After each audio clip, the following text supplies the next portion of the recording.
Hey everybody, Mike Brancatelli here. Hope you're all doing well out there. Hope you're dosing your local water supply with as much LSD as you can find and sprinkling DMT into any sort of combustion that will ignite it and allow people to inhale it and ingest it and start tripping their ball sack off so we can find some compassion and make the world a better place. I don't know. Just be a good person, goddammit. And maybe don't say goddammit if you're a religious person. But who the hell am I? I don't know. Do you know? Do you know who you are? Really? Do you? Anyway, this might be a good segue to talk about today's guest.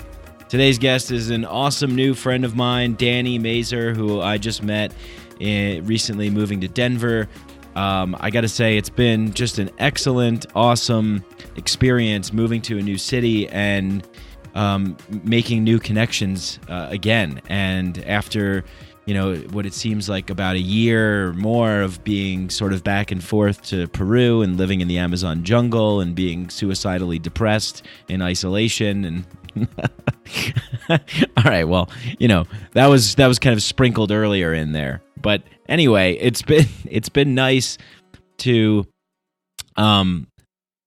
get to a new place and make new connections and meet new people and meet really interesting people that are doing really unique and creative and amazing things to bring forward more human connection, more awareness, more compassion, more empathy in our current machine-like matrix world where we're all hiding behind our screens and, not necessarily utilizing the full capacities of a human capsule, the human vehicle, more than just the mind and the brain and the typing of words on screens and things like that, but actually being a physical human being in the presence of other physical human beings and experiencing this three-dimensional reality together. So it's really cool. Soul Stories is the organization that Danny runs. Soul Stories is a storytelling and dialogue. It is storytelling and dialogue to break social barriers and create real human connection, like I just mentioned. Their mission is society is increasingly faced with isolation, disconnection, and division.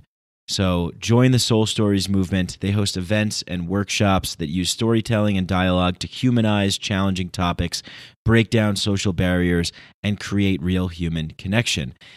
Their organization specializes in co-creating with organizations and individuals, and you can find out more on their website. Go to soulstoriesdenver.com. That's soulstoriesdenver.com. You can see they have some testimonials. You can see ways that you can get involved, meet their team, get in touch, reach out to them. And I highly encourage everybody listening to go and check this out, even if you're not living in Denver. There's ways that you could reach out and communicate and collaborate from other cities. If you yourself are inspired by this podcast and Danny's mission with Soul Stories, I encourage you to start your own. Start your own podcast, start your own group, start your own, organization, your own meetup. It doesn't take that much effort and energy just to gather a couple people together and start talking and getting real and getting raw and being vulnerable and opening up and just being who you really truly are inside that you might not get a chance to share on a daily basis when you get in your car and you go to work and you get into your office and you can't really open up and be emotional and connect with other people on a level that you really want to, because that's just not the structure that the environment has provided for us to do so. So find yourself an outlet and do that. And I know a lot of you listening to this podcast see this podcast as that one, but if you feel inspired, I encourage you, start your own. I think this is a really great thing to do. And I just want to read a little bit more from the soulstoriesdenver.com website and share a little bit more about what they're doing, their mission, their purpose. They say, stories nourish our common humanity. You can turn on the news any day and discover how humans are causing each other pain. There are institutions and individuals who propagate abuse, violence, and hate. Friends, family, neighbors, and coworkers create conflict through judgment, miscommunication, and misunderstanding. On a day-to-day basis, we can be faced with disconnection, isolation, and division. These ideas can weigh heavy on our hearts. Often our society lacks the space and skills to overcome these barriers to connection. We believe that honest human stories are the foundation of meaningful relationships. By facilitating understanding, connection, and respect through storytelling and dialogue, we have the potential to build communities that support and accept everyone across racial, gender, sexual identity, and other differences. This is known and celebrated across cultures. It is this experience of coming face to face with our humanity and the humanity of others that nourishes our feelings of wholeness and connection. Soul Stories is a story-based organization that promotes healing, empowerment, and social connectedness through a creative, community-building framework comprised of workshops, spaces, and events that address challenging topics impacting local communities.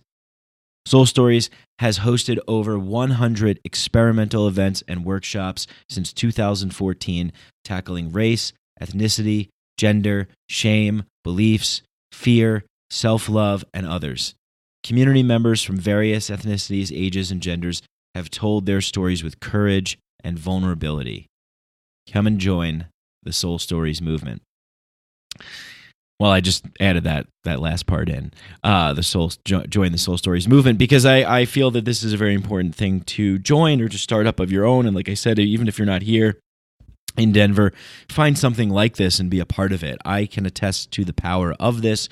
In my own spiritual journey, I have come a long way, as you guys have heard me talk about on this show, from being a very aggressive, hostile, violent, lost, confused youth to adopting very rigid, militant philosophies, and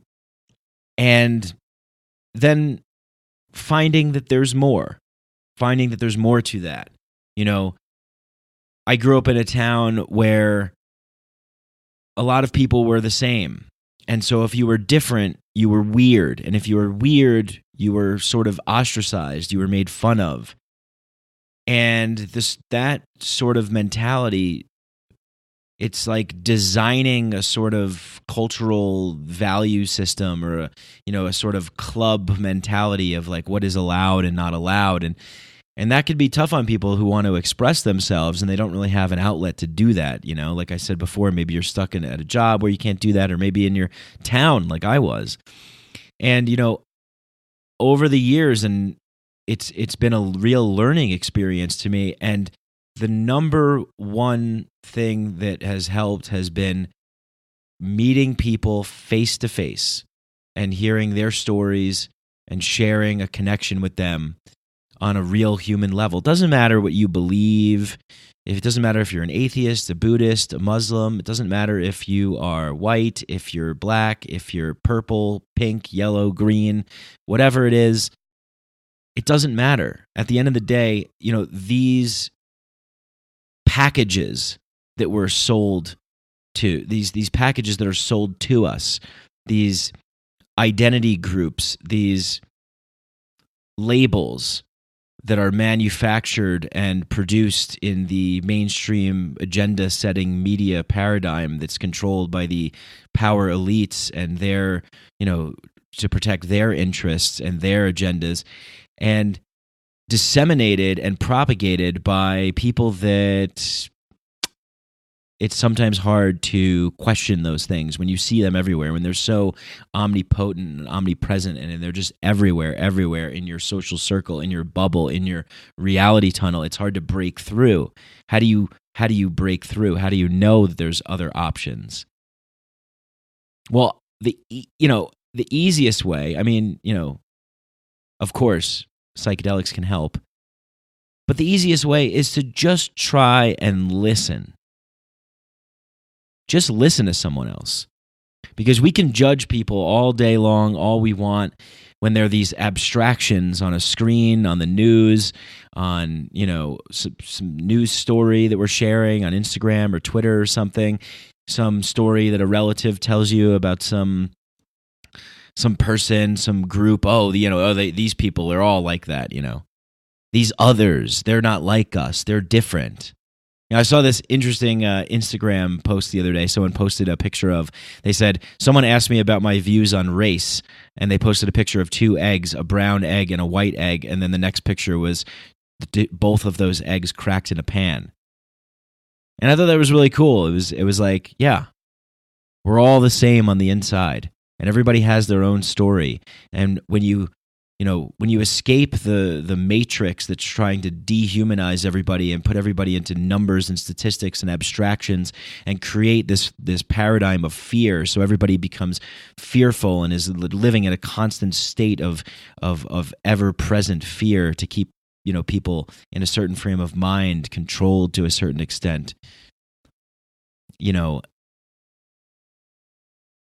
When you escape that and you just heart to heart communicate with somebody, you're gonna realize, you're gonna wake up and you're gonna realize, hey, this person's a person. This person's a human. Yeah, maybe they're not like me. Yeah, maybe they talk differently. Maybe they look differently. Maybe they had a different experience that shaped how they are. Maybe they're hurting. Maybe they're in pain. Maybe they're an asshole. And maybe they need a little compassion. Maybe they just need someone to understand. Maybe they need someone to hear them. But anyway, I'm not going to go on for too much longer because we got a great conversation with Danny Mazur of Soul Stories Denver, soulstoriesdenver.com. Go there, check it out. Like I said, just investigate it, even if you're not here in Denver. I'm hoping that maybe you'll be inspired by this conversation, inspired by the organization that Danny is leading and putting together. I went to an event recently and I loved it. It was just so great. And one of the things that I thought was, man, when I was living in the Amazon jungle in Peru, we would constantly have circles where we would share. After ayahuasca experiences, we would share our experiences, we would process. We constantly were coming together to sit in a circle and share with each other. And I really got that vibe from the Soul Stories event that I attended.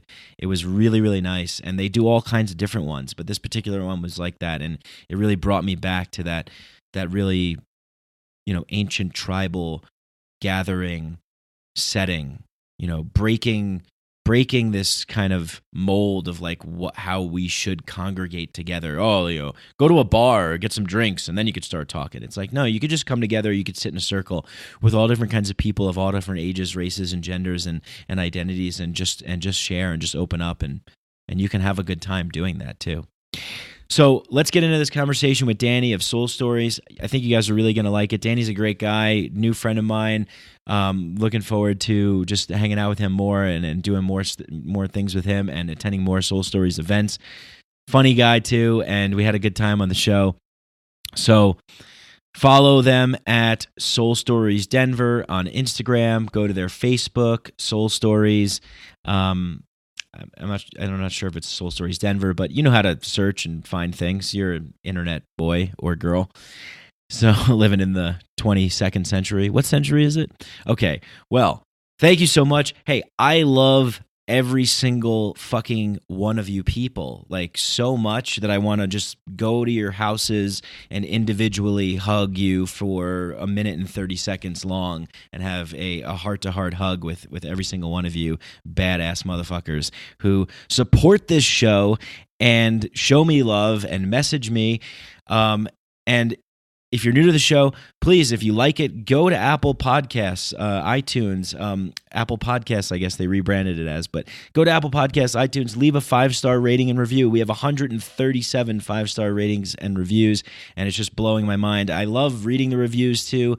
It's what keeps me going. The feedback I get from you guys, it's what keeps this podcast going. And of course, if you want to go a step further, you can go to patreon.com/Mike Brank. You can donate as little as $1 a month, which is like 3 cents a day. You could walk around every day and pick up 3 pennies in your pocket for 30 days straight, and you could support this podcast. Thank you to everybody who's supporting the show over there. I don't have time to run down all of your names, but each and every single one of you are the producers of Micadelic. You are producing this show.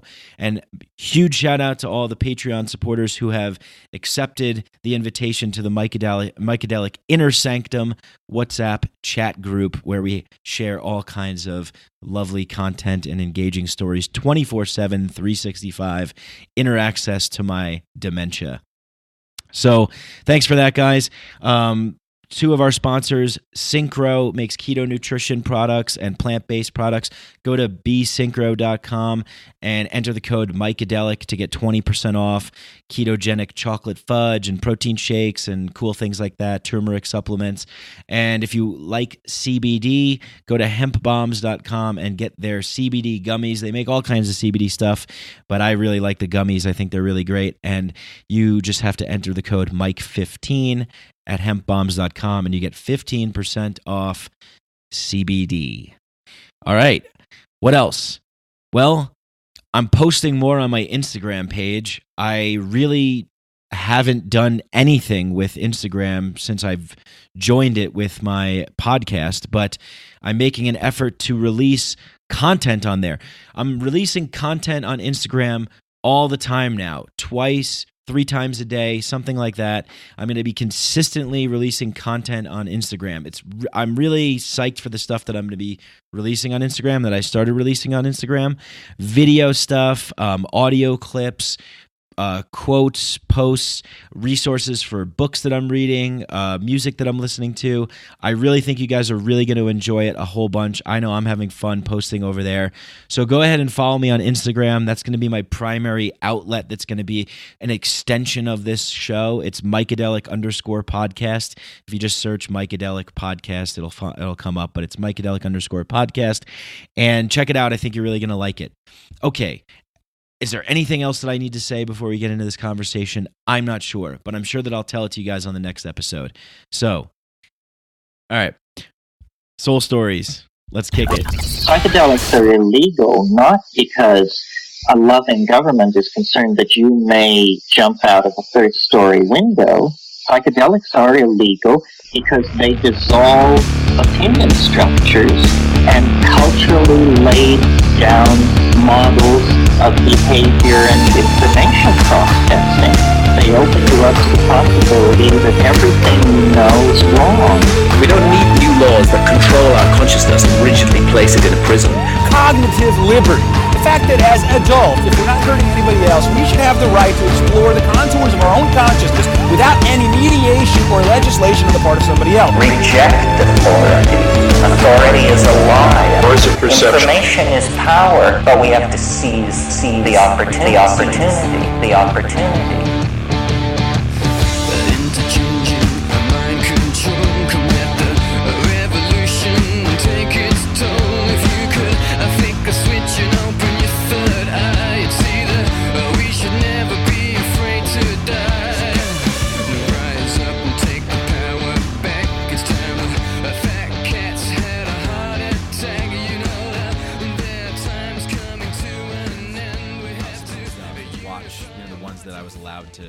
Their parents were cool and they let them watch whatever they wanted and eat Doritos and drink Pepsi. Right.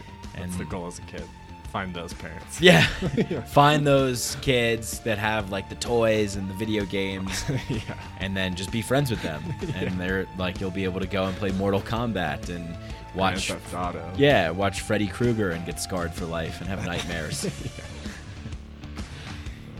That was something actually that happened to me. Like I went to a birthday party. I was 7 years old. Went to a birthday party, and the kids, like for the birthday party, they were showing like Friday the 13th or Freddy Krueger. It was Freddy Krueger. I forget. Nightmare on Elm Street. That's what it's called. Okay.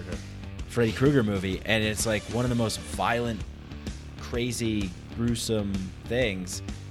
He drops like this rock on this guy's head and then like cuts his face off, and I'm sitting there watching that. I'm 7 years old. Yeah. And I think like I got scared. I was crying. Yeah. And then his mother like called my mom to like come pick me up, and my mom was like pissed off, like, how dare you show them this rated R movie? Right. 7 years old. And I was embarrassed, and these kids at school made fun of me, because I had to leave the party and I was crying and stuff. And but yeah, I mean, like, looking at the time, I was also kind of pissed off at my mom because I'm like, you fucking embarrassed me in front of all my friends. Right. But she was right. Right. Like, she was totally right. And then I had nightmares for a while until finally one night I didn't have a nightmare. I saw Freddy Krueger in my dreams, and someone in my life, like a uncle or someone like that, told me, like, it's just a guy in a mask. It's just make-believe. It's just pretend, you know? So he told me that. I was like, okay. Like, I didn't really get it. But in the dream, when Freddy Krueger came into my classroom in school, I was like, you're just an actor. You're just like someone in a dream. You're just pretend. You're just wearing a mask. And he was like, shit, you got me. In the dream? Yeah, in the dream. I my made him God. take off his mask in the dream and then throw it in the garbage can. And then he, like, fell in line with the class. Remember, like, line leaders in school? And Yep. he got to the back of the line and, like, walked out with us to, like, lunch or whatever. That's crazy. No more nightmares after that. Wow. And you were 7? Yeah, I was about 7 or 8, something like Dang. that. Yeah. You were confronting Freddy Krueger in your dreams. Yes. Yeah. Crazy. Any events like that for you in the dream space? Any wacky Jesus. dream space activities? Yeah, for the last 2 years I've had dreams of people chasing me and wanting to murder me. Yeah, it actually started when I started going to therapy. Crazy enough. And speaking of this podcast, I did mushrooms on January 1st. And like the whole theme of that night was about everything's a game. Like, we were just talking about, like, oh, career's a game, da da da da da. Like, there are rules, there are players, leadership. It's all about creating the rules for the game. And so that seeped into my mentality. And then the next night I had a dream where those people chasing me, I was now in like a Call of Duty video game or something, and I was back in control, and they weren't chasing me anymore. So the last 2 times I've had that dream, it's become a game, which has been awesome because now I don't feel like I'm being chased or murdered anymore. That's a good feeling. Yeah, that's a nice feeling. Yeah. So did you sort of like consciously did that, or that was just something that played out in the dream? It just played out. It just played out. Yeah, I didn't make the choice. I was in a game instead of like actually thinking I was going to die. Okay. But then that switched things up for you then, like some kind of understanding of something about the dream? No, the dream just is less scary, you know? Well, yeah, okay. I guess that's sort of what I meant, right? Yeah, so yeah. You have a different understanding of what the dream is if it recurs. This is a recurring dream, right? Yeah. So if it recurs, has it recurred? Twice, yeah. And both times it's been a game. Okay, so it keeps the game theme. Yes. And then you're able to like I'm playing be in more it. at ease with it. Yeah. I'm like having fun. So how do you interpret that, like in your waking life? Oh, jeez. I don't know. You know, people are always like, you know, all my Google searches lead to me to being like, well, you know, death and dreams is starting anew and people chasing you as you run away from something. And I do all this self-work. So, I don't know. It was just like, whatever, like maybe, I guess I could throw darts at it all day, but I haven't fully figured it out yet. But do you feel like there's something that's sort of resonating with you, some kind of like maybe symbol or some breadcrumb that you can follow, like be like, okay, this is interesting information. This is an interesting theme to be occurring. Maybe there's something, because I think, you know, not that there's any answer, because I don't think there is. I think it just all depends upon your interpretation and how you can like look at that and then fit it into areas of your life that you might think it might apply. I think I'm taking shit less seriously. And I think that like corresponds with the dream. Okay, cool. You know? Like if things are a game, then like me like pursuing my passion is really just a game. My identity's not on the line. It's less personal. And that's been really nice because then I can take that into my regular life. And I think that corresponds to me being afraid in my dreams, you know? I'm less afraid because it's just like, who fucking cares? If I mess this up, I mess this up, you know? I'm not like, my personhood isn't at stake if I mess something up, if things are just a game. Right. You know, I just played the game wrong. How did you play the game? Well, like, I guess this is The game of life. yeah, this is feeling so metaphysical. This is what happens on this show. And longtime listeners of the program know that we can just jump, you know, from zero to metaphysical in 60 seconds. We got there. Well, say I host an event that I am so passionate about and that there's so much riding on it for me, or at least I put that pressure on myself. If it goes wrong, then I can just go, what were the steps that I took to mess this up? Or what could I have done better that didn't go well this time? Versus if this goes wrong, I'm on the line. I'm now the worst person. And that shame narrative comes up, you know? And so that game metaphor helps me depersonalize some of my work, where it's more about, you know, if you swing at a fastball and miss, then go back and practice rather than I'm the worst baseball player, you know? Right. Yeah.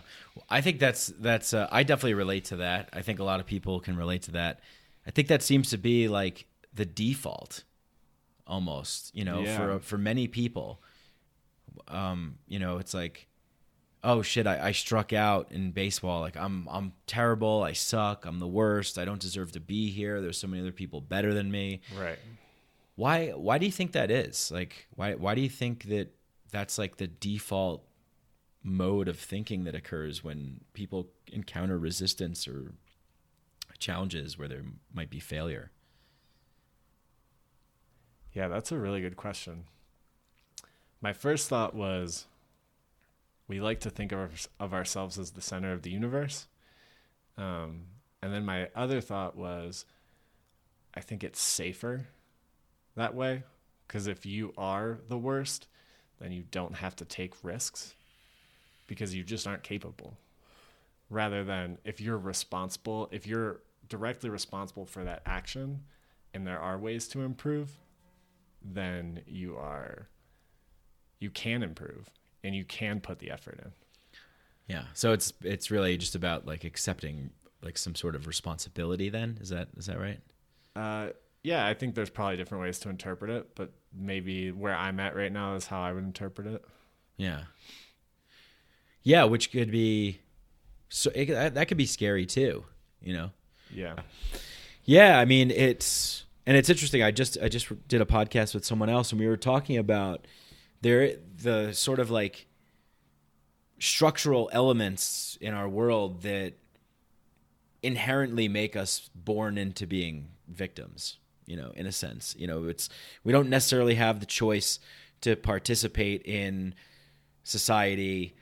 You know, there's no real exit from that. I mean, unless you want to live homeless on the street. We don't really provide any sort of alternatives. It's pretty much just buy into this manufactured version of reality that we're selling to you and go down that road. So, you know, you could definitely feel like you're being taken advantage of, you're being manipulated. I think you know, most people are to a certain degree when we're born into this system. So there is some sort of like inherent priming or conditioning that I think occurs throughout our lives as we grow up from children to adults, you know, starting in the home, at the school, places like that. Do you think that that's something that really puts people into that mode of blaming themselves, judging themselves, going to that like default place of shit, I suck and I'll never be good? Particularly like society, are you asking?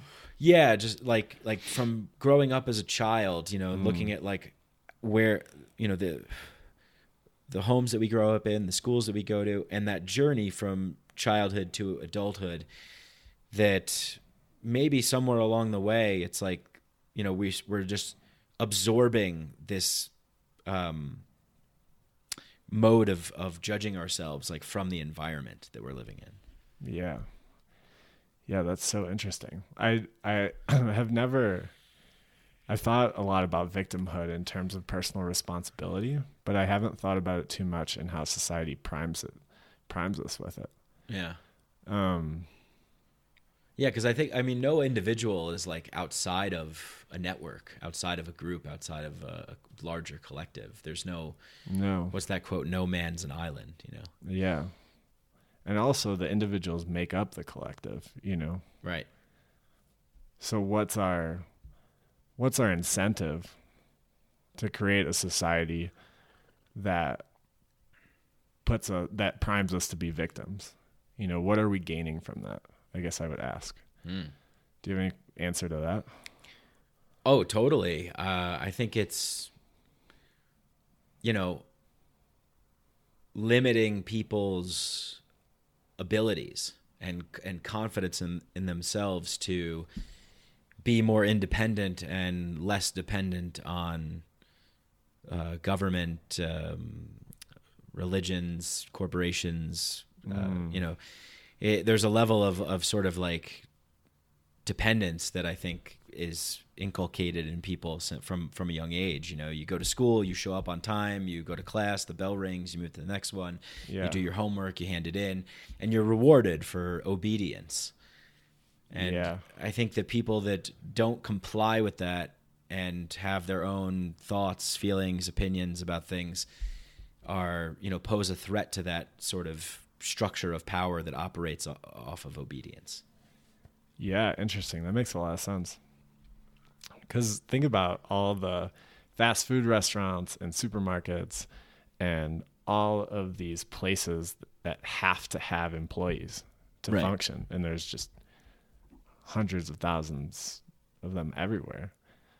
So, yeah, I mean, and thinking about like a consumer in a capitalistic society, it's like a capitalistic society can only or runs best when people feel that their identity is attached to their consumption because it keeps them buying more and more. Yeah, that's kind of wild. Yeah, consumerism, you know, rabid consumerism, materialism, these sorts of things, they're really just hollow substitutions for what we are all, you know, desperately craving on like a soul level, right? Yeah. And this is where, you know, I wanted to have you on the show to talk about this. You host a series here in Denver called Soul Stories. Yeah. And, you know, yeah, maybe instead of me trying to explain it, I'm looking forward to attending an event. Maybe you can talk a little bit about what Soul Stories is about. Yeah. Soul Stories is an organization that uses storytelling and dialogue to break down social barriers and create real human connection. So we host events, we host workshops, we share stories. Our goal really is to bring people together to humanize challenging topics happening, and get people just to get to know each other, get to know themselves, share experiences. I think my favorite thing in the world is when somebody shares something from the edge of their heart that they were uncomfortable to share. Something about themselves that may be vulnerable, it may show weakness. Sometimes it may show joy in a way that they're not comfortable sharing. But I think every time somebody can do that, and I think you do this on the show, and I heard that a lot in that Victimhood podcast, we're just inspired to go to that part of ourselves. And so on Saturday, we just had an event on gentrification. And it's a lot about bringing those humanizing stories about gentrification out so you can truly understand people's experience with these topics that can become buzzwords or they can become politicized. Yeah, and then we do personal, subjective topics. We're going to talk about, can you really gain a clear perspective on yourself at our next event? And so I want to push people into a space where they can get to know themselves and share those parts with other people, because I think community, I think I think family, I think workplaces, every form of gathering people is just stronger when we're okay to be like, hey, I'm a little fucked up. These are parts of myself. I also have these strengths. This is who I am. This is the whole individual. And I think as simple as it sounds to say that, it can be really terrifying for people to enter spaces like that sometimes. Yeah, that's definitely true. So yeah, it's amazing what you're doing. Yeah. I can't wait to go. I think the next one is Sunday, right? Yeah. Yeah. At the Orbis I saw you Institute. attending on the Facebook list. Yeah, is it at Orbis? Yeah. It's Cool. at Orbis. Yeah, I will be there, and looking forward to it.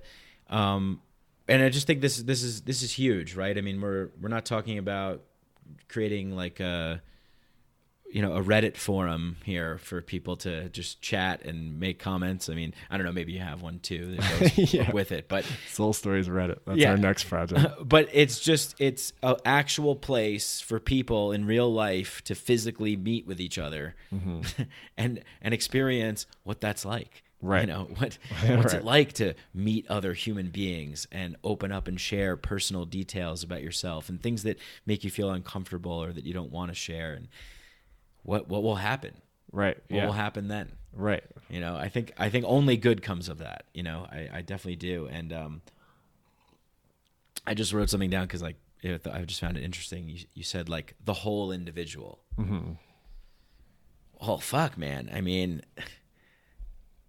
we should be, a wise society, I think, would encourage people to be whole individuals. Yeah. It seems like that we live in a place and time where you're not really supposed to be your whole true self when you're at work. You're, hi, I'm at work, and when I'm going to circle back with you later on that deal, and we'll touch base. We'll do drinks and we'll put the deal together. There's a work you, then there's a relationship you, then there's a friend group you, there's a sports version of yourself maybe. That there's all these like little pieces, and sometimes we change ourselves depending upon what group we're a part of and who we're hanging out with.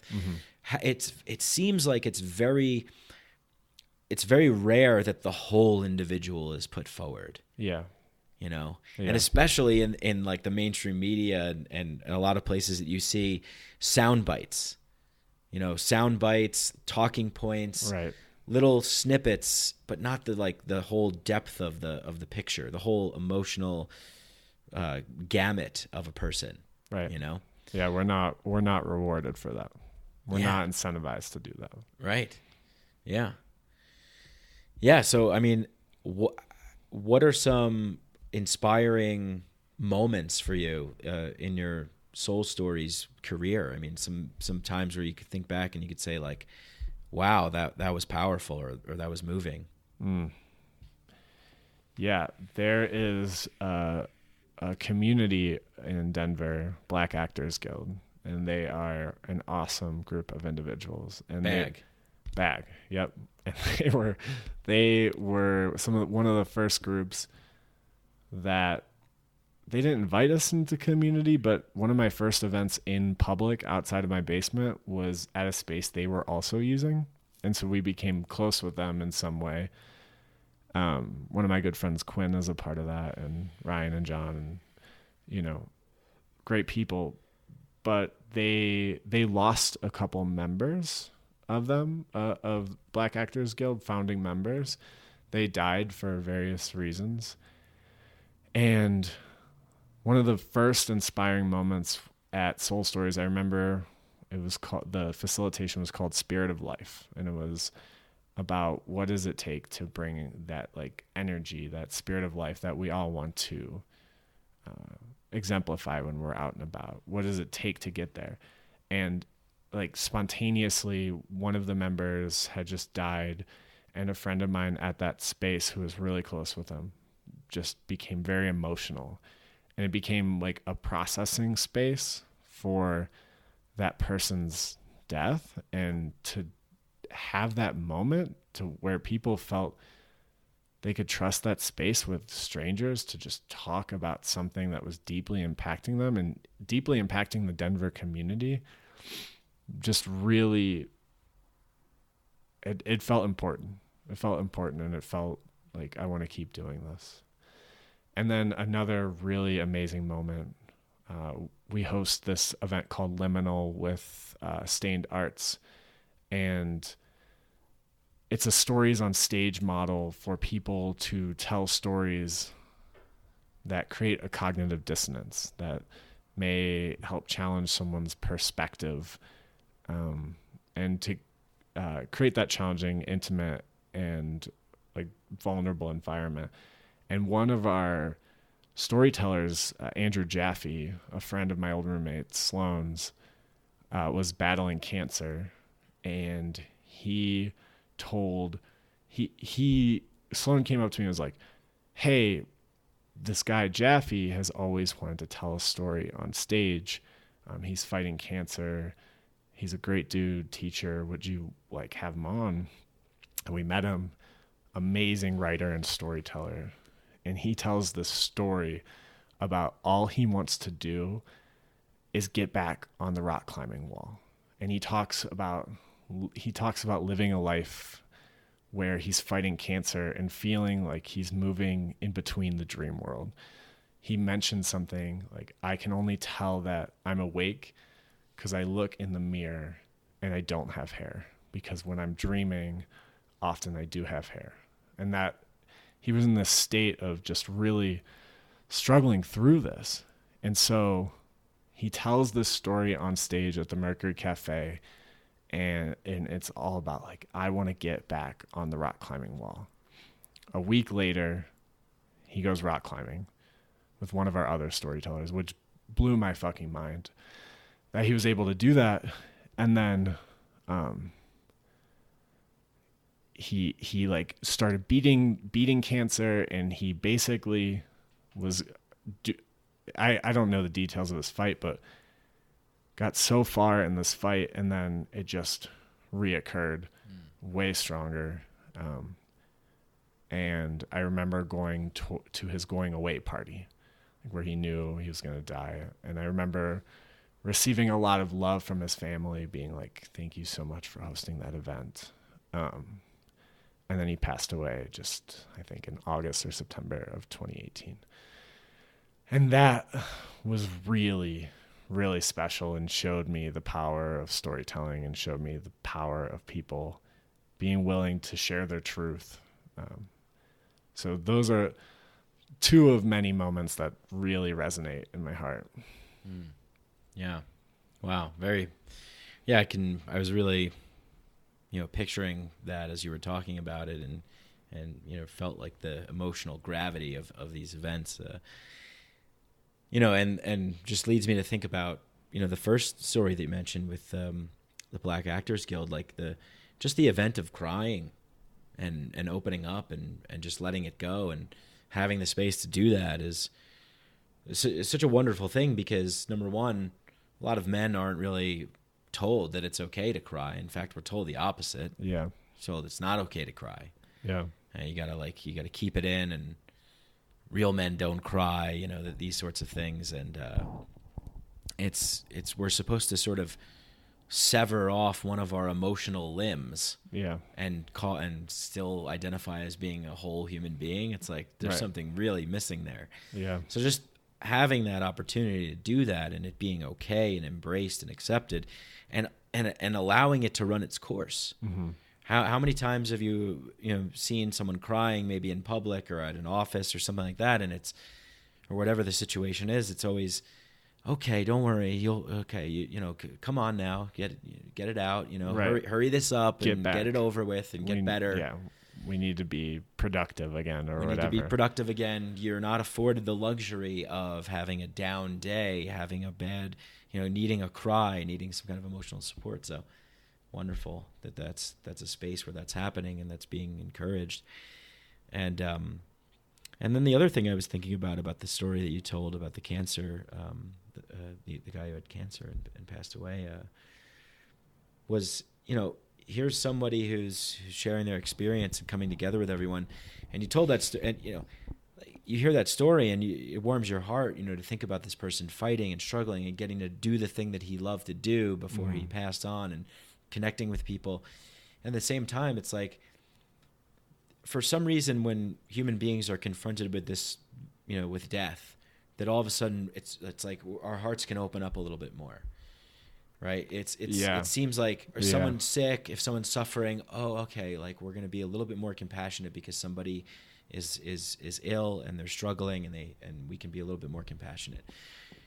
But let's just say that this guy is like, a Republican, son of a Republican senator. He's the son of a Republican senator. He's opposed to gay marriage, and he's, whatever it is, he's got all these views and these things, and we don't look at that and say, "Oh, fuck this guy," like fuck him, because he doesn't fit into our paradigm and our belief system. And the only reason why I bring this up is because we see so much polarization nowadays. There's so much separation and divisiveness and hostility towards others who are different. But then when it comes down to like our mortality, then it's like, oh, okay, right. Maybe if we could turn that on a little bit earlier in the process. Yeah. What do you think? What do you think that takes? Like, what do you think it takes to do that? Oh my God, I don't know. A whole different type of human being. No, I honestly, maybe I'm speaking two soul stories right now, but I honestly think, the space that I was talking about was very emotionally intense, but I think that space doesn't have to be emotionally intense. I think also that space, in social issues and different dialogues like that, I think if you just get down to people's experiences, you just have a whole different dialogue, and I think if we were to just talk about our experiences with each other instead of our opinions, we would have a whole different form of communication and connection in the society, because that Republican from that area did not develop that opinion because he hates half the population, or he hates a quarter, or he hates a minority.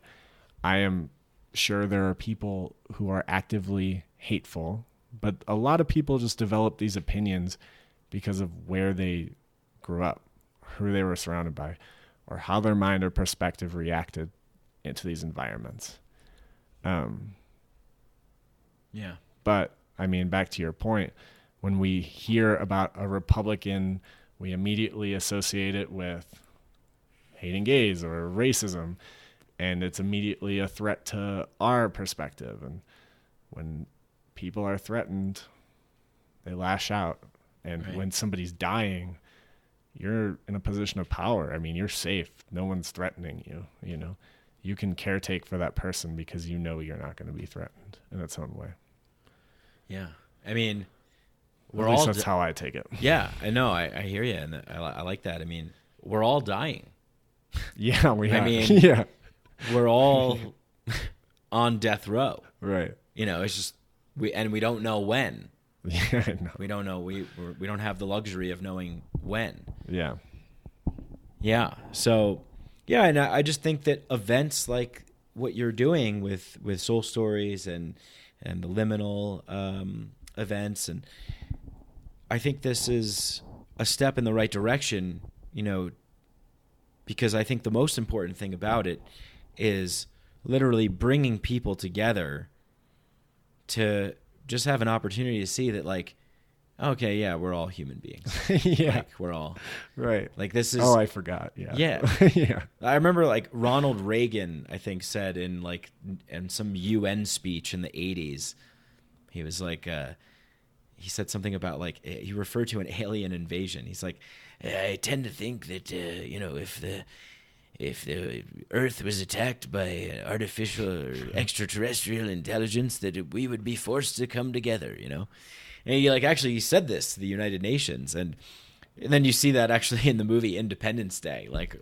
the Jeff Goldblum, Will Smith movie Independence Day. Like, the whole world comes together to fight off this, like, alien invasion, So it's like, is that what it takes? Does it take some kind of, like, crazy thing to happen to really force everybody to wake up and, like, unite against something?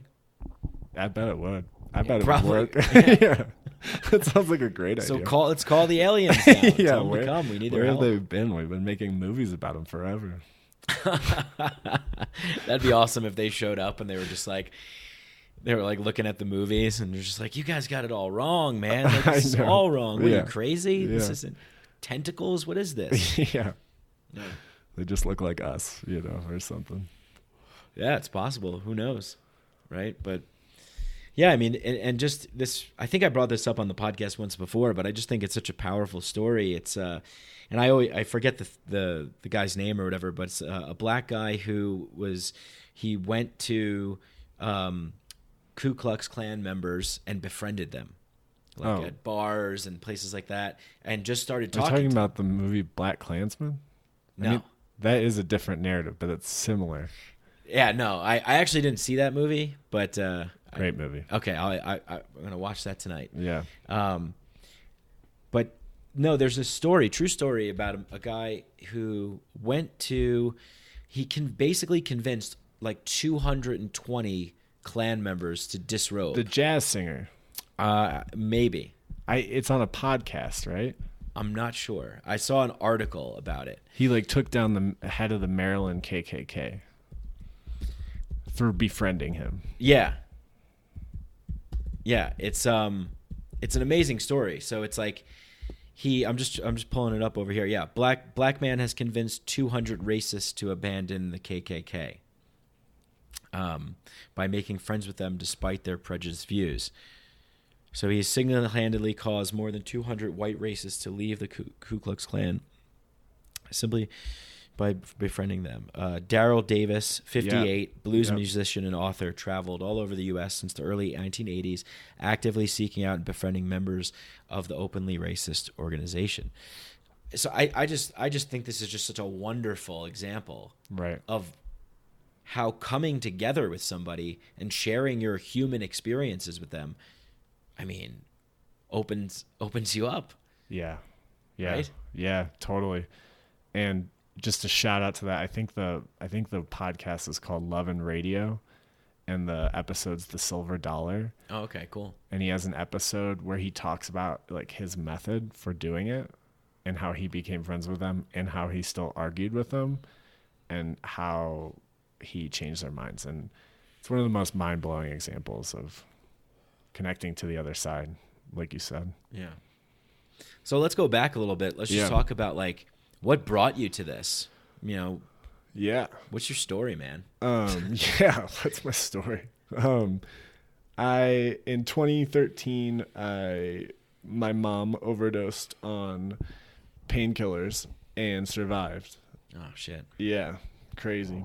And my best friend at the time, my first friend in Denver when I moved here, he had, he spiraled into early onset schizophrenia. And I was working in schools 50 hours a week on AmeriCorps money, which for all you AmeriCorps people out there know it was at the time $450 every 2 weeks plus food stamps. So I was stressed out of my mind, and I was doing everything I could to escape all of my pain. I was drinking, smoking so much weed, and yes. As I blow out a cloud of smoke. As I zoned out and played FIFA, for 3 or 4 hours a night. And so I remember I would go going out to bars and wanting to connect to people in a deeper way. And I can remember this moment where I was at a bar and I was talking to this girl about something, and she goes, "Oh, Jesus, here we go. Danny's going deep again." I was like, "Motherfucker, can I talk? How can we not have these conversations?" And I felt so sideswiped. Let's not go down that road. Let's not talk about this. And so, Soul Stories developed because I wanted a space to tell my story. And that just helped people tell theirs. Yeah.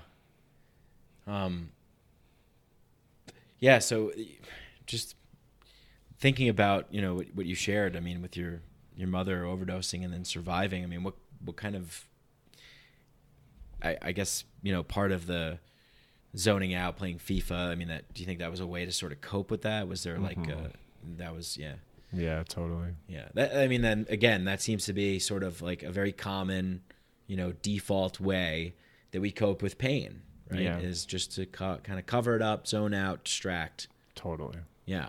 It works, It works until it doesn't. Yeah. It works until it doesn't, and then you're like, oh, I haven't been like building myself any healthy strategies or systems or ways forward. I've just been kind of on pause for a little while.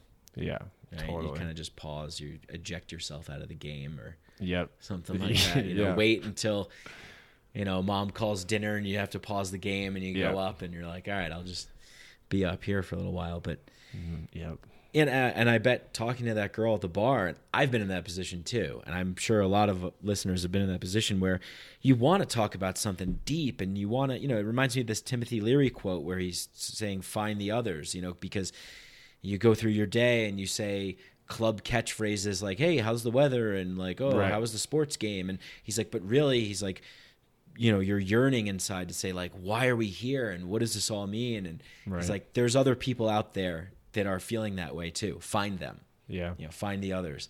But most people, like you're talking to this girl in the bar and you're trying to bring something up that's interesting, that's deep, that means something.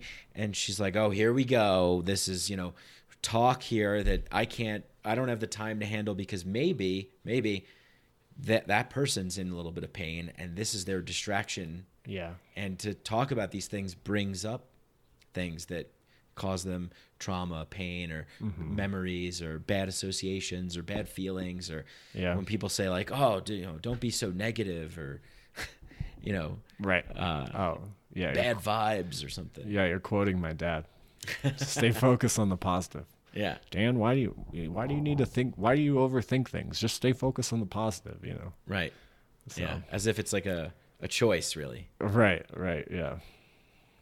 I think so. I think it's just, whatever we happen to be interested in, whatever direction that we happen to take our analysis of our experience that's where we go. That's where the thing is calling us to go. So, and there's nothing wrong with that. It's nothing. No. It reminds me of, do you ever see the Lego movie? Oh yeah. Where it's like the beginning of the movie, it's like everything is awesome. Yeah. And it's kind of just like go along, get along, don't say anything, don't disrupt the system, just pretend like everything's fine. Right. I think that's a major thing going on right now. I mean, even like with social media, and you look at like how many kids and people, adults, whoever, are just, selfieing themselves all the time and showing their ass and look at me and how many followers, how many likes, how many subscriptions. God. I'm such likes get me, man. Yeah. Me too. I mean, because they're Yeah. designed that way. It's like the psychologists that these social media companies employ are the same ones that casinos employ to come up with how is really? Right. So like when you go onto Instagram, there's always like a little pause before it shows you the likes and the comments, before that little red button comes up. Oh shit! It's designed that way to be like a slot machine. So you're waiting, and you're like, and then that's when like the dopamine kicks in, and you're just like, oh yeah, I got that hit of likes. Oh man. Yeah. And they change their algorithm, and they keep it chaotic, and oh yeah, they got me hooked for sure. It's a big problem. Yeah. What do you think about that? Like, do you think that? What's your take on like social media, the internet, the comments section, this sort of thing, and how we interact with each other, like how human beings communicate now? Yeah, that is a really difficult one. And that is actually what I talked about a lot on that shrooms trip I was telling you about. Oh, okay, cool. With social media. I remember just going on a rant and being like, who the hell decided that my success as an entrepreneur just depends on my likes on Instagram, And so I think that's kind of my edge right now is like, well, I need followers and likes on Facebook, on Instagram to legitimize my brand. But that's crazy because my brand is about human connection. You know what I mean? So I do, yeah. I'm deep in the middle of this and haven't figured out an answer because I think my average time on my phone is like between 2 hours and 30 minutes to 3 hours, according to that thing. Yeah. The tracking device. The tracking device. And it's not like that changes my behavior. It just shoves it in my face. yeah. So, yeah, I'm struggling with that one. I think everybody is. I mean, I definitely do too. And it's just like you're so right about this. It's like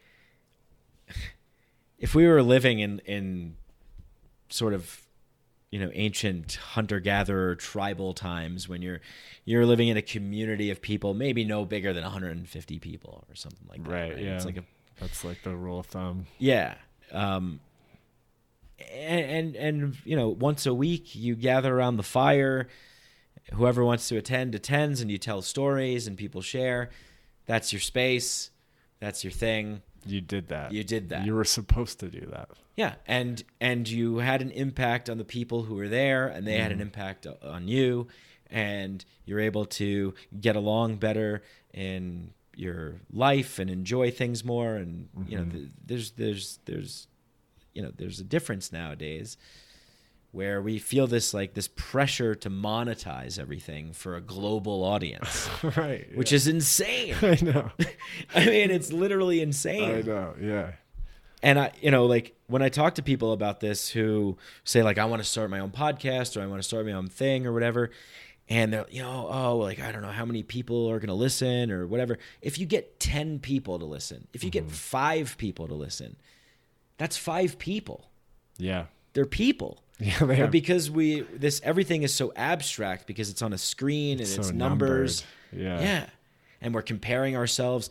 Micadelic is comparing himself to Joe Rogan. Like, come on. That's right. Guy gets 30 million downloads a month or something like that. So it's like there's no need. Micadelic is better than Joe Rogan. Yeah, baby. I'm going on the record. You hear that, Joe? Fuck you, I'm coming Joe for Rogan. you, Joe. You human thumb.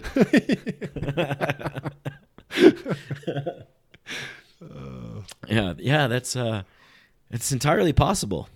It's entirely possible. That's a Joe Rogan ism. He'll say that's entirely possible, and then he'll also say, so have you ever smoked DMT? Nice. He's like, actually, when you ingest cannabis, it's more potent because there's enzymes in your liver that I don't even know the whole spiel, but he knows his stuff. I'll give him that. Yeah. Well, he got there somehow. Yeah. I got to host a reality show where I convince people to eat weird things, and then just look at the camera and go, "That's crazy." I used to love that show, but I would never watch the second challenge because they would always eat that stuff, and it would make me sick. Oh my god, yeah. It's so like debased. I mean, this is a weird thing that I think about a lot though. It's like, you ever see the movie Idiocracy? Oh yeah, that was on Comedy Central at 1 p.m. every day for like 7 years. Nice. Yeah. Anyways, I think that this it just imagines like a future where people are just dumb and everything is just kind of dumbed down and for the lowest common denominator. Wilson. Yeah. And so is it that it's like being done to us, that like there's this marketing machine and it just kind of, it functions according to this system, and people are just pushing this stuff down our throats, like, here, consume this, eat this junk food, watch this stuff? Or is it the fact that like that's what we like? That's what people like. Yeah. I think I'd be inclined to say that's what we like. Yeah. Damn. I was thinking about that with candy the other day. I work with kids, and it's like candy is like, there are moments I remember in my childhood where I got a brownie. I can recall moments where I got that brownie. I was like, that was fucking awesome. That brownie tasted so good, And who's to say that's a bad thing, I don't know. What do the kids that you work with, like, they're not allowed to have brownies and stuff? Or? No, but they just, they go nuts for that stuff. Oh, they're like super addicted. Yeah, to like it. you can get, if you put a piece of candy in front of them, they'll do anything. They'll complete all of their homework. They'll do anything. Right. So this reward system. Yeah. You know. Yeah, just like do good, be good, and you get a little treat. You get a dopamine hit. You get a reward. We're all drug addicts. Yeah, we are all drug addicts. I think it really. I mean, I love candy too. I love candy too. Yeah. What's the difference between like working a long day and then going home to binge watch like 10 Netflix episodes in a row and eat a pizza and then have like a Carvel cake, okay, versus like someone who gets off of work and goes to the bar and gets drunk and, goes home and passes out. It's like everybody is going for some kind of relief. Yeah, some kind of distraction. Some distraction, some release, some fix. Yeah. I gotta watch my show. I gotta eat some candy. I gotta shoot some heroin. Whatever the thing is. I mean, sure, some things are worse than others. I gotta check my Instagram profile. I gotta check my numbers. We're all like super addicted to shit right now. And some of them are just more socially accepted to be addicted to than others. Yeah. Like a phone is perfectly accepted to be addicted to. Yeah. And we joke about it. Oh my God, I'm so addicted to my phone. I know. I can't even. We just did that. Yeah. I'm so addicted. I'm sorry. Yeah. Right. I know. It's like phones are the new cigarettes. I keep thinking about that. Like we're going to go down and all have brain cancer when we're like 70. I mean, Jesus Christ, we don't know, right? Right. We don't know yet. Well, and this is what happens. I mean, most people probably just think, well, if it was dangerous, they wouldn't let, the public have it. It's like, no. Like, this is how they test things. Yeah. They think that they're like doing tests in a laboratory somewhere, like rigorous tests on everything we do. Every single thing. It's like, not really. And you can't do human experiments for a lot of different things. Right. So the human experiment is just, okay, let's just see what time produces. Yeah. How many of our generation will die off early? Right. Okay, stop doing that thing. Oh, looks like asbestos was bad. Okay, well, fuck that up. Right. Oh, shouldn't have put lead there. Oh, okay. We need iPhones for mice, that they can use, that they can become addicted to. I know. Mice get the coolest things. They get ecstasy. They get, cheese. Yeah, we'll do some mice iPhone experiments, but yeah, I mean, but really, I mean, it's just, and even like being on Facebook, being on Instagram, everything, Google, everything you click, touch, all that is being tracked and traced. And it's like, there's a behavioral profile on you, probably multiple behavioral profiles. Oh my God. Yeah. And so it's just, they know everything. Yeah. And not only do they know everything, but they could shape it any way they want. Yeah. Yeah. It's crazy. I know. I try to avoid those thoughts. Like you're bringing the bad those thoughts. Compound on top of each other, and then like press them. CIA's outside. Right. Yeah, but it's, and this is just getting back to like the people who joke around like, oh, I'm so addicted to my phone, and it's like we're joking like, oh, the CIA's outside. It's like, well, it's actually real. Like there's real. Could. Yeah, I mean, they're not literally outside, but all the stuff that we do is recorded, traced, tracked, on video and all these sorts of things. So anyway, I don't know how we got here, but it's just a strange kind of world that we're living in now that seems like it's trying to pull us away further and further and distract us with ever more elaborate distractions and be happy with that. I got to imagine, though, that human beings weren't so different before technology, even 200 years ago. It just had to look different, right? People often like talk about that, the information age being this like way of pushing away from ourselves. But I can't imagine it was too attractive for people to be with themselves years ago either. Right. Maybe they were just forced to. Or, I mean, do you think there were other forms of distraction before this? Yeah. Yeah, I mean, like 200 years ago, you're probably just sitting in your house just like staring at your family like, all right, I guess this is the only form of entertainment I have, so someone tell me a story. Right, yeah. But yeah, I think really like a lot of getting together revolved around storytelling. But do you think it was distracting storytelling? I feel like there had to be things that people were drawn towards to distract themselves from themselves. Because going within yourself is scary enough, you know? Yeah. I don't know. No, I mean, definitely. That's definitely been the case. Like, it's a part of the human experience. Right. You know, Yeah. so it's like I don't think that there was like a time where we were all just open and free and sharing vulnerable and stuff. I think it actually takes this internet information age in order to create that more, because what happens is like you now have the ability to connect with everybody, to sort of peek into everybody's world, see what everybody's doing all over the world. But what happens is it becomes like too much. It's overwhelming. Yeah. And we get so much access. Yeah, it's so much access. It's so much stuff. And now what we're seeing is like we don't know what to believe. We don't know what to, we don't know what media sources to trust and what they're saying and if it's true. Institutions are no longer as valuable as they once were. Right.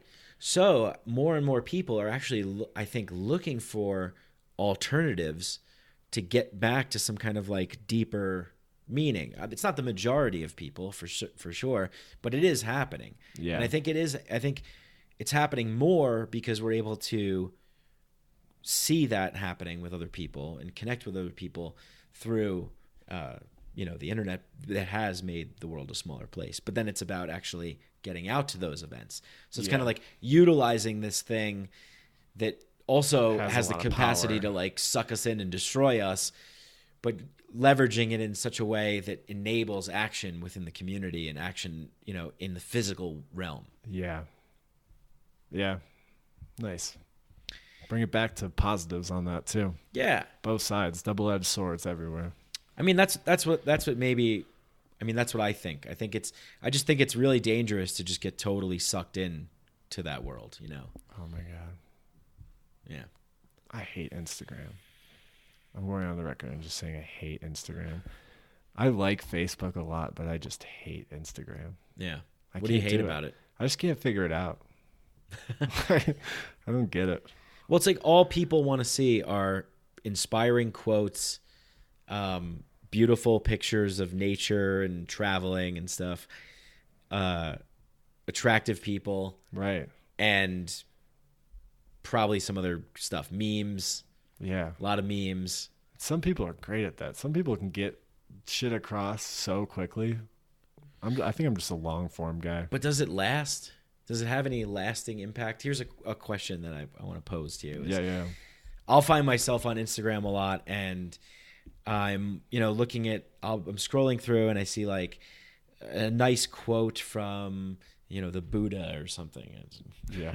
I have a nice quote from Eckhart Tolle, Russell Brand. People are saying some interesting stuff, and they're posting it. And it's a lot of like, you can do this, and 10 steps to wake up every morning and win the day, and these sorts of things. And it's all here. But does it just give us the feeling of being like, oh yeah, that feels good. It feels good to think that way. It feels good to see that quote, and it gives me. Does it have any lasting power? Does it actually like inspire people enough to like radically change their lives, take action, and does it stay with them? Or is it just something that we look and we go, oh, that's nice, and like scroll to the next, oh, that's another good hit right there. Yeah. I'm wondering. Not for me. No, definitely not for me. Yeah, it doesn't last. It doesn't last. Yeah, me neither. Facebook, though, I think lasts in some way. What do you think about that comment? Well, so in what way? I mean, if you have a group discussion, if you have like a long post. Yeah, I feel like I've had multiple conversations with friends who are doing this kind of conscious self-awareness work and be like, oh, I saw your post today, and I saw those responses, and that was crazy. That was a crazy conversation. And then we'll process that for like an hour or 2 hours or something. Yeah, I don't know. What do you think? Do you think that is a symbol of lasting, or do you think that's just another distraction into thinking it's lasting? I don't know. I mean, think I was pretty moved by a Facebook post I saw the other day. It was about Patton Oswalt, the comedian. Oh, I love him. Yeah, some guy was like screaming at him on Twitter or something, calling him names or something like that, and saying he sucked or something. So Patton went to the guy's like Twitter profile and saw, looked at his tweets and saw his stuff, and he retweeted, like, instead of saying like, "Hey, fuck this guy," he was like, "Hey, it looks like this guy's in a lot of like distress and like needs help. He's actually very sick." Turns out the guy was I forget, he had some illness, maybe it was cancer or something like that, and he was trying to raise money for his illness. Mm-hmm. And so Patton found that on his Twitter, and he like retweeted it and said like, let's help this guy out. Wow. Yeah. And so the guy was like, "I'm so sorry. Like, I appreciate this so much. Like, this is such a huge, I wasn't expecting this at all. And it was just such a kind act that Patton did." Wow. Yeah. So that's lasted with me, and I saw that on Facebook. So yeah, that's really powerful. yeah. I think you do need more space to tell us a longer story like that, something that has some emotional weight to it. Yeah. But I do think that really connecting with people in the real world, I mean, we're sitting here talking to each other. I'm enjoying this far better than when I have Skype conversations or something like that, because you're here, there's an energy, there's a presence in front of me. I can see, the gestures you're making and these sorts of things. So it's definitely getting together with other people in the physical space. Yeah. I think nothing will ever trump that. Oh, no. Yeah. I agree with that. Yeah. If I didn't agree with that, that would be insane. You're like, "No, that's actually, nah, man. Soul Story is actually just a vehicle for me to get retweets." Yeah. This human connection shit's bullshit. I've been just trying to get online this whole time, and I just don't know how to. I've just been trying to figure out like a cool Instagram handle. Yeah. Like, I was thinking of just doing an Instagram where I'm dabbing the whole time to like EDM music. Oh man, that could be. Yeah, well. But you'll get a lot of likes doing something like that, right? Like, yeah, you could do it. There's models for that. Yeah. There's like, back to like Idiocracy, like a guy getting kicked in the nuts in like every, like, here's an Instagram page, okay? You're a guy, you get in a van and you travel to every state, and everywhere you go, you get someone to kick you in the nuts wearing a different kind of shoe. Like, people are going to follow that page, and they're going to like it, and they're going to laugh at Millions it. Millions of followers. But then something like sharing a traumatic experience that we've battled with our whole lives, and then opening up to that and sharing it and like really sharing a piece of like our human experience and what that means, then that's not sexy enough. That's not like no, that doesn't feel that good. But why though? Right. But why? This is the big question, right? Like, I'll write up. Can I pause you really quick? Please. I think I'm gonna pee my pants. Oh any man, minute. No, go. Don't do that. Yeah, of course. Yeah, all you have to do is ask. I'm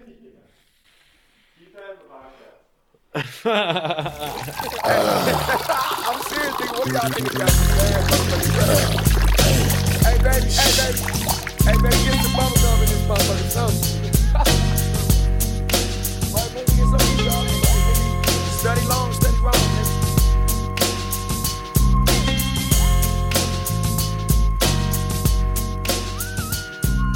With so much drama in the LBC, it's kind of hard being Snoop Dogg. All right, getting kicked in the nuts all across the country. Yeah. But yeah, I mean, it's just that this is the kind of stuff that, we see that this is the kind of stuff that people like, and this is the kind of stuff that we see that gets like attention, but then anything really meaningful or real seems to not really infiltrate, Yeah. But anyway, I think that's a larger sort of issue, and then it deals with like, culture and education and all this kind of stuff, just kind of teaching people that's an okay way to behave. You don't have to like repress things or like shame people and stuff. I mean, we have a long way to go.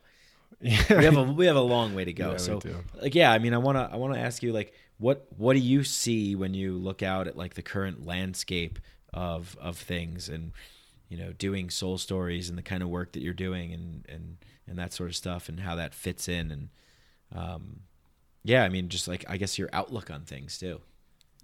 I love these questions. They're so large scale. I feel like you like build like a civilization with each question. I'm like, where's the door?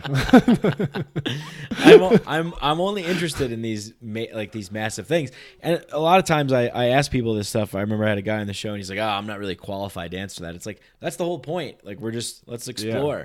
You don't have to be qualified. Yeah. This is people listening can chime in and tell us what they think too. It's current landscape of things. I don't know. I guess my first reaction to that is I love unconscious stuff. I like get off to certain pop music. I like things that are catchy, easy. Like, I totally am like in it. Like, I am not above that at all. And I feel very like, I love certain performers, certain television, certain things that could be qualified as bad for us if you were to go down that route. For myself and just observing the landscape, I kind of feel like it just comes down to choices. Like, you can take in anything you want. And I think you can take in it all. I think you can go super conscious, super unconscious, and leave. I don't know. I guess I'm having a hard time wording it, but I've come to this place where I try not to make any of it seem bad anymore. I think for a while I was like really trying to make certain things be like, this is good for you and this is bad. And then I felt like at that point, for me at least, I was taking myself too seriously in a way, and just not I don't know. Can you catch me back on track? I feel very like tangential right now. Oh, it's totally fine. It's good to be tangential. Yeah, that's okay. But yeah, and you were just kind of saying that, like, that not like judging things or labeling things as necessarily good or bad for you, but really sort of, I guess, accepting the whole picture as it is. Right. Yeah. Okay. So do you know Cardi B? Yeah. I love Cardi B. The song Money, I get so down to money. I don't know it. And the whole point of the song is like, yeah, I like sex. Yeah, I like this. Yeah. And it's all like superficial shit. But like, there ain't nothing more than I like is checks. It's not my philosophy. I don't live by that. But when that song comes on, I jam so hard to it, And I've just like learned to be like, oh yeah, this is a thing people are going to enjoy. It's superficial. I enjoy it too. And also there's this other side of me that I will indulge and pursue and seek. So I try to take it. I try to take it for what it's worth, because I think there can be a culture in America that's very reactive. That's like, well, that person said that thing and it's bad and it's not good and they didn't say the thing that I wanted them to say. And it's like, okay, well, now you've lost track of what you were originally focusing on. You were focusing on improving our humanity, and you got focused on somebody saying something in a certain way, right? When language is already arbitrary enough. And so, not that there's not hate speech out there and that there speech shouldn't be respected, but I think we get so hyper focused on what's good and what's bad in the landscape that we often lose track of what we actually value and care about. So yeah, I'll indulge in, the biggest thing is my friends in this conscious community ridicule me for liking Chick-fil-A. They get so hard on me, but I love Chick-fil-A. I love Chick-fil-A too. Chick-fil-A is so good. Yeah, I love the Chick-fil-A sauce. It's so bomb. I've made that at home. It's great. Right. And I have vegetarian friends, and I have vegan friends, and I have people who are doing so much good for the environment, and I respect that and try to do that the best I can, but I think at some point we have to give ourselves a little bit of grace. Yeah. and see the hypocrisy in all of us, Yeah. And really, I think what comes with that is like an acceptance, right? Yeah. There's some level of acceptance of your identity.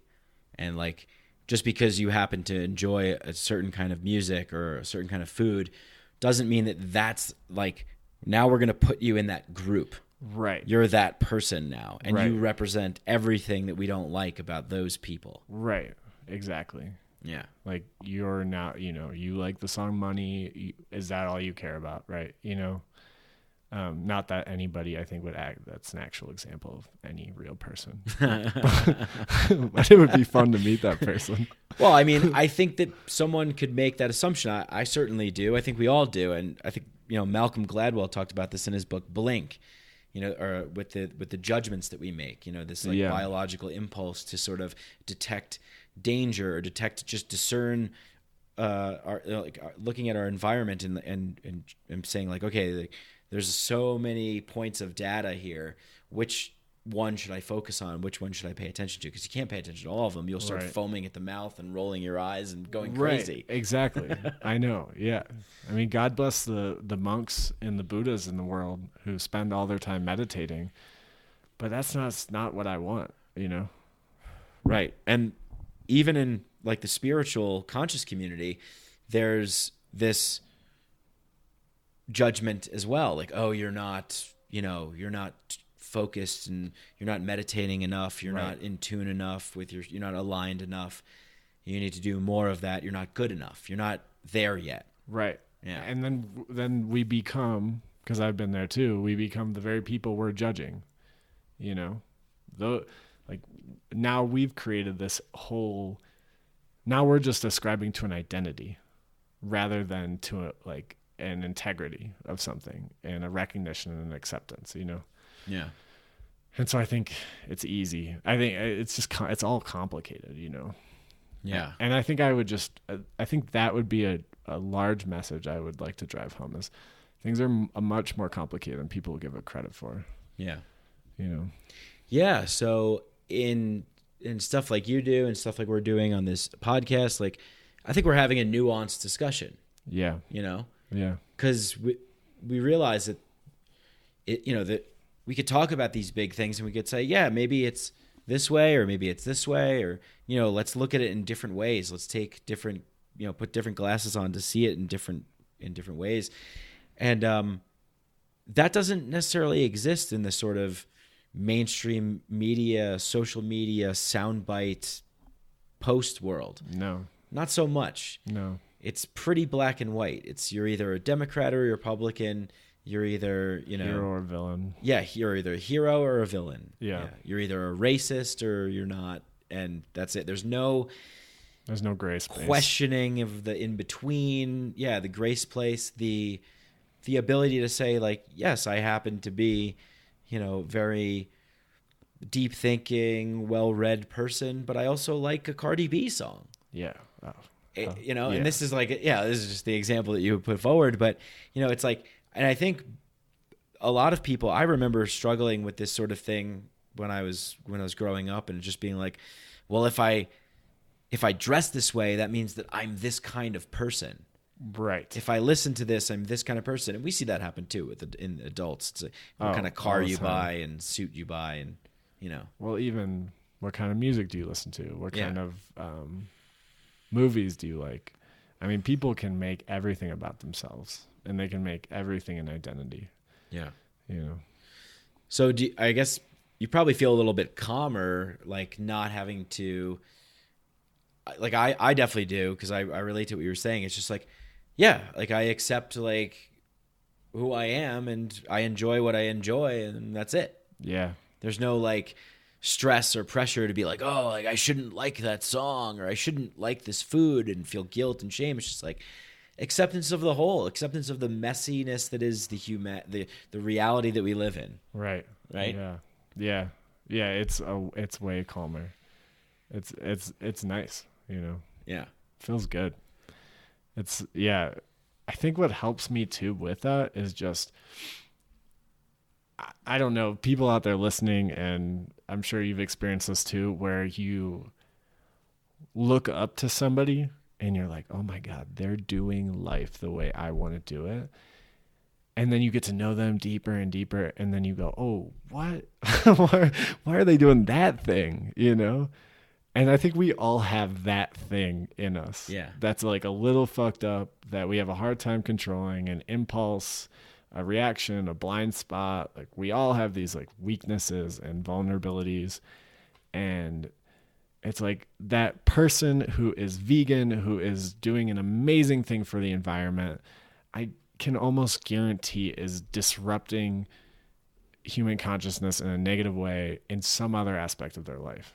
You know, it's hard to like say one person's done it the right way, you know? Right. We want to be perfect. Right. We want to be perfect. We want to be these flawless, perfect beings. Right. And I don't want to hang out with people like that. Yeah.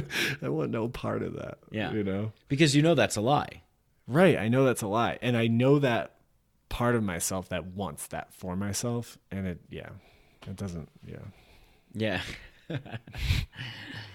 Oh man. Yeah, we're a crazy bunch of creatures for for certain. It's the human experience. The human experience. Hashtag the human experience. Hashtag the human experience. Hashtag Mike Delic. Hashtag soul stories. Yeah. Yeah, man. Well, I think like, you know, a lot of this stuff that that we're dealing with, you know, like on an individual level, afraid to sort of like accept ourselves, afraid to speak the truth, stand up for ourselves, afraid to take a risk where we might fail, you know, these sorts of things. All these fears, worries, anxieties, desires, you know, ego desires, grand narcissistic desire, whatever it is that's inside of us, and everybody has something. There's this tendency to feel like, well, we're the only one. And it's weird if I share this. It's weird. Yeah. If I talk about this, they're going to judge me. They're going to think differently of me. Right. Right. And so a lot of people don't. And then I think what happens is these once internal individual things then become manifest in the larger collective by having a shitty boss at work, and he takes it out on you because he hasn't dealt with his shit in his life, and you know, rules and laws and legislation. You see this with the drug war. You know, it's like we're scared. We're scared of these things. We're scared of like psychedelics that make you think outside the box, and I know, and can make you confront your like inner psyche and your inner monologue. We're scared of that as a society. Yeah. And then these things, these laws pop up, and these structures pop up, and then we're just like, this is the way that we do things, and it confines us into this space. So it makes us feel safe. It makes us feel safe. Yeah. Yeah, exactly. It makes us feel safe, comfortable. But do you think we're too safe and too comfortable now? We have too much stuff. We can get anything we want, any quick fix hit at any time, any movie, candy. Yeah. It's right there. So maybe we're too comfortable. Yeah. Maybe we are. I was walking home from work. I was walking over here actually, and I have Bluetooth headphones, you know, and connected to my phone. And I'm like scrolling through Apple Music, and I'm like, oh, I don't want to listen to Iron and Wine right now. I want to listen to Black, and I put on Black, and I love the song, and I don't know what I'm going to listen to next. I like press a button, beep, doop, you know, it's off. Okay, I'm going to enjoy the moment for the next 10 minutes. It's like, oh, I'm bored. I'm going to put on This American Life, you know, and it's like all within like just walking, like I have the world at my fingertips. Yeah.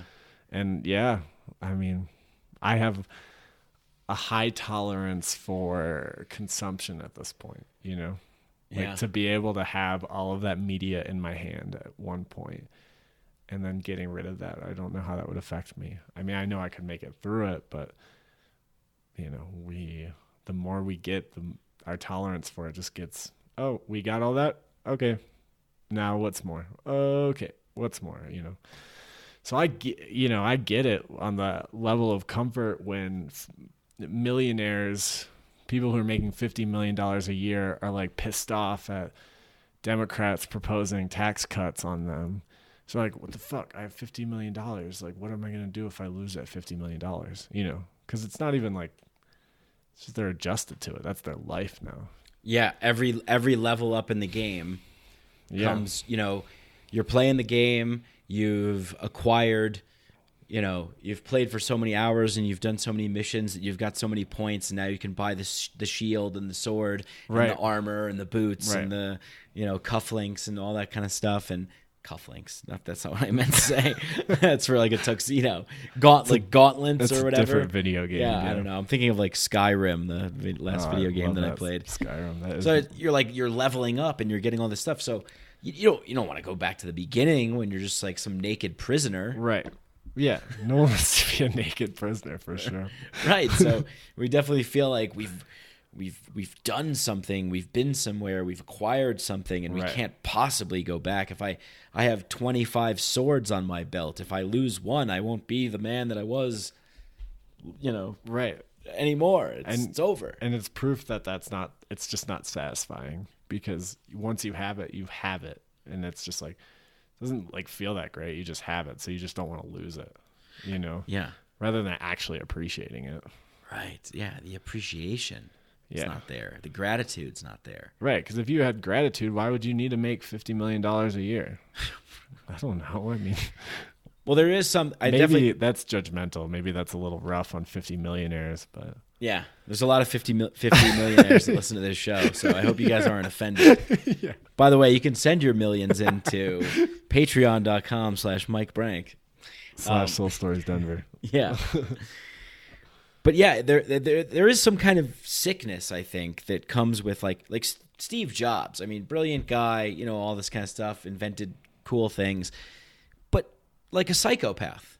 Yeah, a total psycho. Right, and not like a chill person. No, and we worship him. Right. Yeah. Yeah, because of the accomplishments, and because look at his legacy, what he's left behind. He's dead, but he's not gone, because his contributions to society remain. But for how long? Right. You know, I plugged in Steve Jobs right over there. You plugged him in. We're downloading him. Yeah. Out of the cloud. Out of the cloud. Literally. Yeah. That's crazy. Yeah. I think that it really all goes back to this kind of like fear of our own mortality, our own demise, our own non-existence. So yeah, while we're here, we need to make a mark somehow. I know. Yeah. I mean, it's the idea of death is scary, you know. Yeah, it just is. Like, well, because we don't know what it is. We don't know what it is, and we have narratives upon narratives upon narratives of what it is, but we don't have any proof, you know. Yeah, I'm gonna circle things back to Soul Stories. Yeah, talking about we fear death because we fear the unknown. We don't know what it is, so we fear it. Yeah, I could see this playing out with a lot of people who share stories or share experiences that maybe make other people uncomfortable. Yeah, you know, or maybe they judge other people because they're afraid. Because they don't know that other perspective. They don't know that other world. Yeah. It threatens them a little bit. You know? Yeah. It's easier to live inside your own. Yeah. Yeah. Yeah, it's easier to just you don't have to get out of bed, just hide under the covers. Hide under the covers. You know, order from Grubhub and Grubhub. But ultimately, this is not good. This is not healthy. This is not all right, not to judge it and say that it's not good, but this isn't the fullest extent of the human ride that you can be on. Right, yeah. I think that's a good way to put it, too. Yeah. When I'm in my best state and least judgmental, it's a good way to put it. It's like you get your choices, and you can choose to sit in front of the TV all day and live your life like that. That's fine. That's your choice. And there's other choices, and there's deeper ways of being, and there's ways of going to therapy and meditating and doing gratitude exercises and waking up early and eating healthy. But it's a choice, you know, like that person that does that is no better than that person who's watching TV. They just get a more energizing experience, I would argue, of life. Yeah. That's exciting because we only, of what we know, get one shot here. Right. Yeah, and going back to the game thing, it's like spawning in Grand Theft Auto and just staying in the house and trying on different outfits and not going on any of the missions. It's like, I mean, if you want to do that, you can do that, you know, but there's a whole world out there. There's so many people to murder in Grand Theft Auto. There's so many. Yeah. My friend said that to me once. I thought it was really, really good. He's like, don't you feel like we're in like a game right now? Like life is a game. We're in like Grand Theft Auto, and it's like we've completed, like humanity has completed all the missions, and now we're just running around killing everyone. Like, it's just madness. And I was like, we just have nothing better to do than kill each other. Yeah, we have nothing better to do than just cause chaos and madness. Yeah, it can seem like that sometimes. I bet there's a lot of fucked up things that have happened just because of boredom. Oh yeah. Like, not even like that much negative intent, but just like a yearning for a little drama. I think a lot of people feel that today. Yeah. Like, especially going on social media, just being like, oh, what's the latest like controversy? What's the latest post to get riled up about and throw my 2 cents in there? Could you imagine what's going to happen when Donald Trump's not president? People are going to be so bored by politics again. They're not going to realize how much they enjoyed Donald Trump. Ah, yeah, that's good. You know, it's definitely, there's definitely a truth to that. When there's a villain, it gives us like a reason to participate. One of my roommates said, I don't know if she read it or somebody told her if it's even true, but she said, self-righteousness is like the most addictive emotion. And I was like, that makes sense. Yeah. Yeah. Feels good to be like, I'm fucking right, you know? Yeah. And that person's wrong, you know? Totally. And when we tell stories, you know, and we look at all of our movies that we have, there's the ones that are very popular right now. It's like the Avengers and, you know, Iron Man and all that stuff. There's a clear-cut hero and a villain. Yeah. This is our modern day myth making. Yes. You know, especially for young men. And, you know, of course, and women too, but I think for young men, the fantasy of being the hero and putting on the cape and saving the world against evil monsters, you know, that's like every little boy's fantasy. You know, I'm sure, like when I was playing, that's what we're told too. Yeah. That is what we're told. That's what we're told, that we have. This is the highest value that you could achieve, is being this, like, you know, this masculine brute character who is like an individual, who is like a face, you know, of something. Yeah. But all these stories, you know, and the superhero ones particularly, but it's like we tell this narrative. There's a hero and there's a villain. So in our lives, that's what we look for. We look to be the heroes, and we look to defeat the villains. Yeah, it feels good. It feels good. It's not the truth. No. But it feels good because it helps with it, like helps us understand things better. It's like, oh, this is the story. This is where I fit in the human story. This is where I fit in the narrative. Right. This is history. This is now, and this is how I'm going to play this role in this moment. And I'm going to envision myself as the hero, and this person. I don't think anybody envisions themselves as the villain. I don't think there's people out there that go. That's the crazy thing. Right. Like, imagine all of the people who saw Avengers 4. You know, how many of them have like divisive views that could never be in the same room, and all of them envisioning themselves as Iron Man. Right. You know. But I think that's the good thing that Avengers 4 did, was Thanos saw himself as a hero. Yes. He didn't see himself as a villain. He was like, I'm doing good for the entire universe by making this hard and difficult choice to kill half the people. Right. And you know what? There were points I remember in that movie going, wow, maybe Thanos was right. You know, you know? Yeah. Yeah, because everybody wants to see themselves as the hero. So then you have heroes combating heroes. Yeah. One side. Which is the truth. Yeah. Well, that is the truth, and it's just that we like to see people as villains. Yeah. We like to fight against an enemy and say that. But Anyway, this has been a great conversation. Yeah. Yeah, I feel like this wasn't my best podcast. My thoughts were a little scattered, and I apologize. But I thought you did a hell of a job. Oh, So, nice. yeah. Do you have to say that? I'm not obligated by any contract to say that. I say that when I'm just trying to speak the truth. Oh, Yeah. Thank you. This was super fun. It's wild to put headsets on, have a conversation. I honestly feel like I'm in a different world right now. I Cool. feel like when I leave this, it's gonna be like, whoa, Mycadelic inducing altered states through wires and headphones and microphones. He put something in the water. Yeah. Well, that'll be for the next episode. I'll dose us before. Ooh. Do you see the new Black Mirror? Bandersnatch. Yeah, I actually thought about that while you were talking at one point, and I was going to bring it up, and I forgot. But yeah, it has to do with this whole like thing of free will. If you guys haven't seen it, it's like, what do they call it? Choose your own adventure. Yeah. It's a choose your own adventure film, and you get to choose what the character does, and there's like 4 or 5 different endings. But yeah, why'd you bring it up? It reminds me. Oh, I don't know. Spoilers.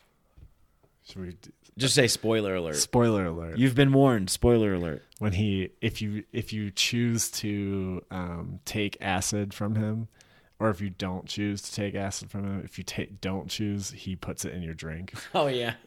And so I was like, is that what's going to happen with Mycadelic?